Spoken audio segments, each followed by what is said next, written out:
E vamos à segunda parte do nosso vídeo, interrompido pelo interfone. Nem vou contar as circunstâncias, porque parece que vai ser uma coisa inventada.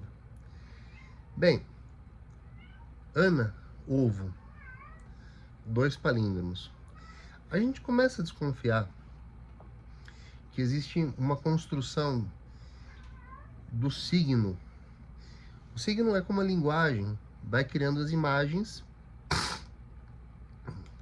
e a imagem é como uma forma.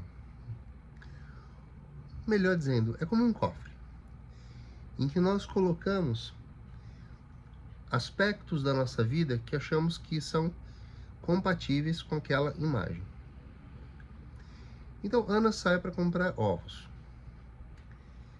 Ela desce, pega o bonde, vai até o mercado, compra os ovos, põe na sacola de crochê e pega o bonde que vai na direção contrária, que é a direção do mercado para casa. Paremos aí. Trilhos. Bonde anda sobre trilhos. Cheguei a falar, agora eu não me lembro certo se foi numa aula de redação ou nesses comentários sobre livros, que nós estamos ainda muito mais próximos de defender da boca para fora certas ideologias, mesmo sabendo que se fôssemos nós os inseridos numa certa circunstância, ainda que fosse um ato de amor, seria difícil. Exemplo, muitos dos meus alunos, ao longo da minha vida toda, foram alunos de classe média alta e classe alta.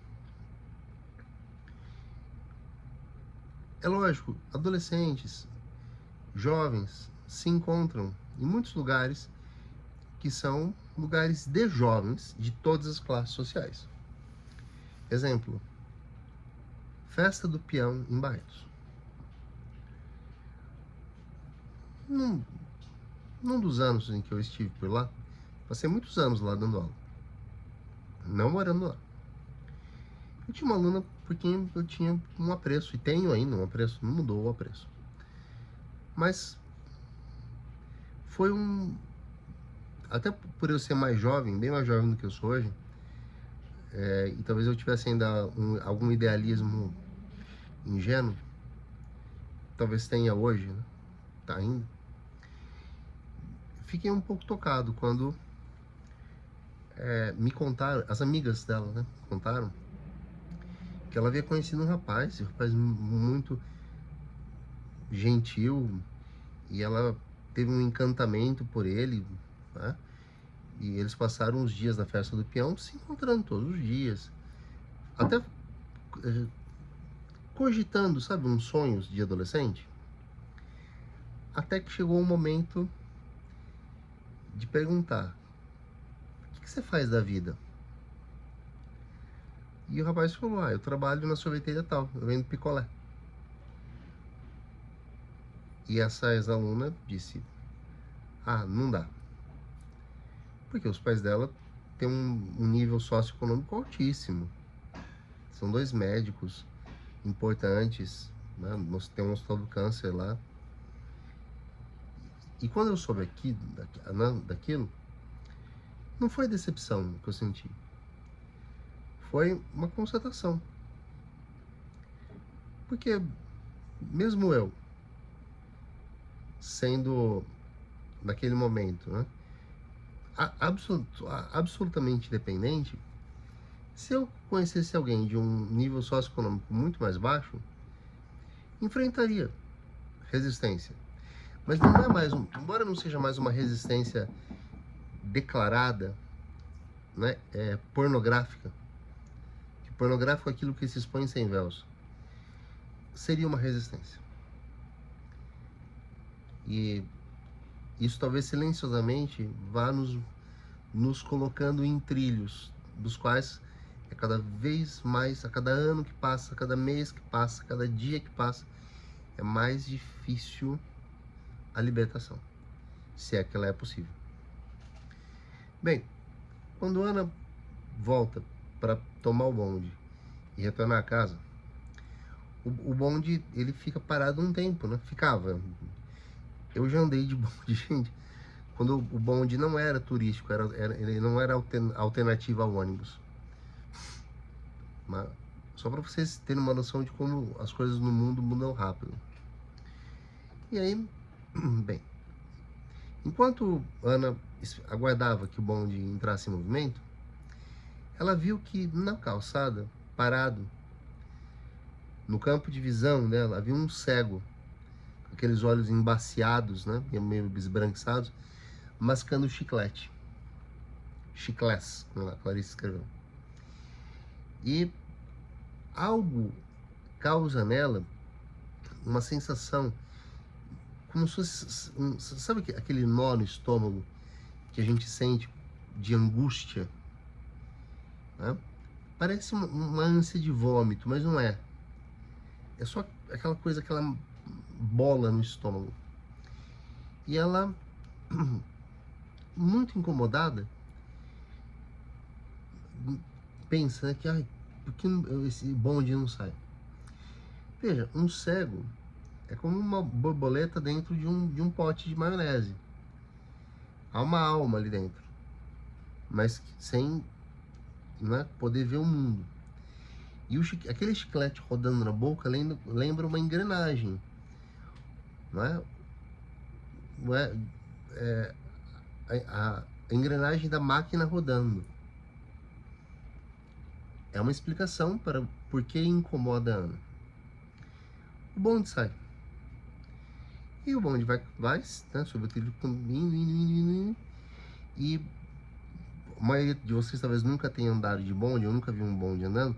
Quando o bonde faz curva, ele faz, parece carrinho de parque de diversão. Ele faz tuf, e vira, dá um tranco.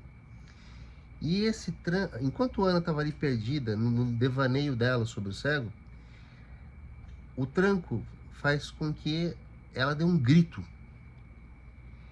E a sacola com os ovos, era uma sacola de crochê, se quebra.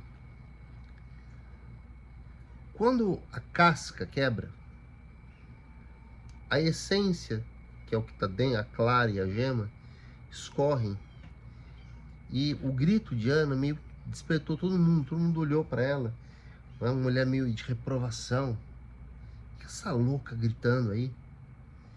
Então Ana, incomodada que fica, ela recolhe a sacola e vê que, né, o líquido, aquela viscosidade escorrendo. O ovo se quebrou. O palíndromo ovo se quebrou.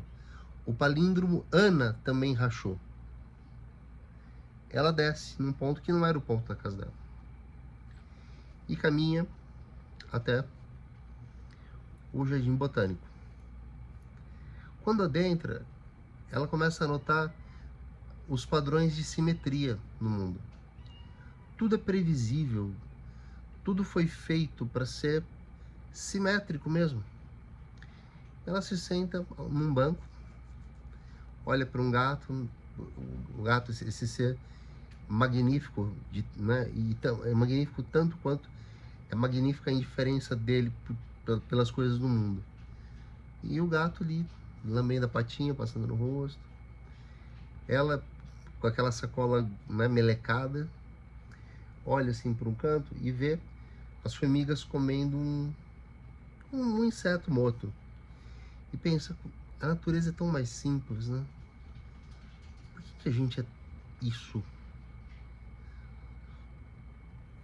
E aí vem o que na literatura clariciana os estudiosos chamam de epifania, é uma iluminação, é o insight e é o devaneio, a palavra que eu vou preferir, as com crase, né? Porque a gente prefere algo a algo.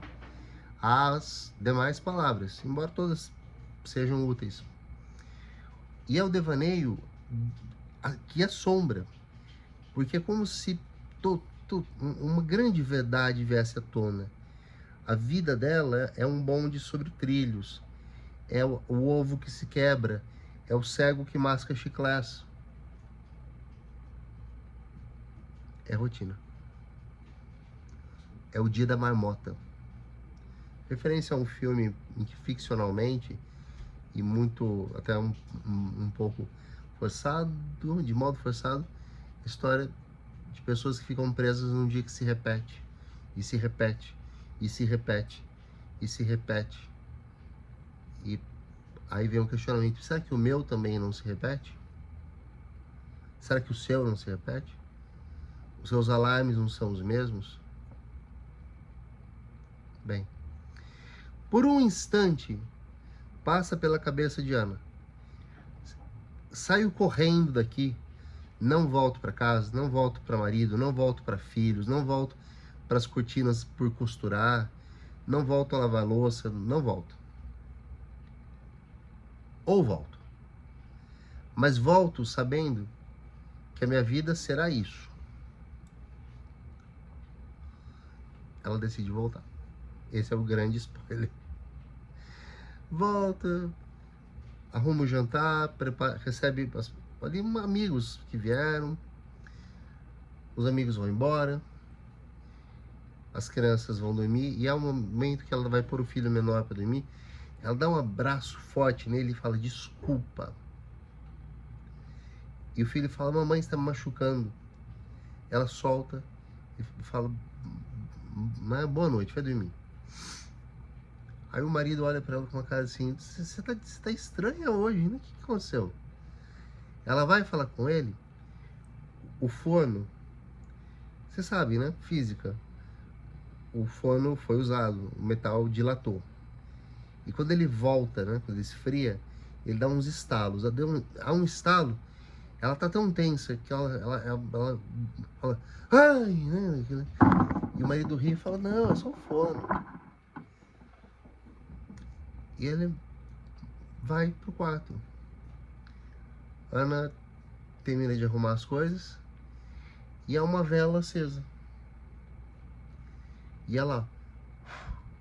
E o narrador diz: e Ana então apagou a chama acesa do dia. A chama acesa representa a consciência. Ela teve uma tomada de consciência a respeito da vida inteira dela naquele momento.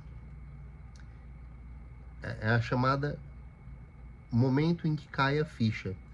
Para quem não lembra, existia uma coisa chamada orelhão, que usava uma fichinha, estilo ficha de mesa de sinuca, que acho que muita gente vai conhecer, né? Quando cai a ficha é quando a ligação completa. E aí, né, há uma comunicação da alma com o universo. Que bosta de vida, desculpa, que droga de vida que eu tenho, pensou ela. Só que é a vida da qual ela não consegue se libertar. Você já passou por isso? De perceber assim: gente, tá tudo me fazendo infeliz. Socorram-me. Desci no ônibus errado em Marrocos. Essa frase é um palíndromo. Lida de trás pra frente, ela é: socorro-me. Desci ou subi no ônibus errado em Marrocos. Tenta escrever. Todas as metáforas que eu construí foram que eu interpretei